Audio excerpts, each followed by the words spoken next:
Sentencing day for the driver of a deadly crash on Ocean Parkway that killed a mother and her 2 young children earlier this year. Miriam Yarimi broke down in tears after the judge handed down her fate today. Fox 5's Arthur Chien is live outside the courthouse in downtown Brooklyn with more. Arthur? Natasha, Steve, this driver killed not just the mother, but her 2 young daughters who are just 8 and 3 years old, but herself will serve as little as 3 years in prison for killing them. The judge's decision here today has some wondering what kind of message the courts are sending regarding reckless drivers who kill people on our streets. Nonetheless, the driver, Miriam Yarimi, while she was sentenced today, made a brief statement. There's a lot of sorrow and pain, remorse, regret. I feel in my heart.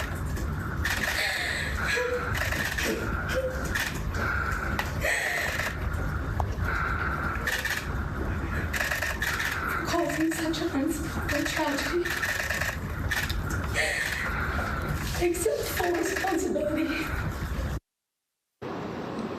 Yarimi was sentenced to 3 to 9 years, but she had faced up to 15 years in prison if convicted on the litany of charges for killing 34-year-old Brooklyn mom Natasha Saada and her daughters Diana and Deborah. She also maimed their 4-year-old son. Now, the crash on Ocean Parkway in March sent shockwaves across the city as it was revealed that Yarimi was driving with a suspended license and that her vehicle had racked up more than 90 tickets in just the year leading up to that fatal crash. At least 20 of those tickets, Fox 5 found, were for speeding, and the vast majority of them were for speeding in school zones. Now, Fox 5 has also learned that Brooklyn DA Eric Gonzalez opposed today's sentencing. Sources in the DA's office telling us that he wanted the case to go to trial, but that because Yarimi pled guilty last month, the case went directly to sentencing with the judge, Danny Chun. Now, in a letter obtained by Fox 5, Gonzalez tells the judge they have video from start to finish showing Yarimi speeding through red lights and driving while using the video feature on her phone while holding it in her hand. Also saying that Audi's data showed that the gas pedal was fully floored going into the intersection at 68 miles per hour, where the speed limit was 25, when she smashed into the family with her 2-ton vehicle. Now, let's show you the transcripts from Yarimi's phone call. The DA's letter includes those transcripts of calls that she made while in jail to her ex-husband, saying things in terms of remorse, saying, quote, "Why should I apologize? I'm as much as a victim as they are." And then speaking to her entitlement, they quote her saying, quote, "You always know how to contact people to get out of trouble. Why can't you contact the judge to get me out?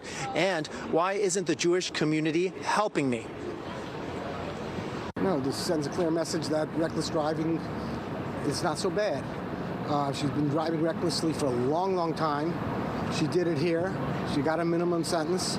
And I think this doesn't send any message at all other than a lenient message. People have stories. Each one of us has a history, and we should all be judged not based on our worst moments, not even based on our best, but we should be judged as a whole. And I think that's what the judge did over here, and that's why the offer was made as it was. Now, in the letter from the Brooklyn DA's office to the judge, they say that Yarimi is now trying to move her money to South America to avoid civil penalties.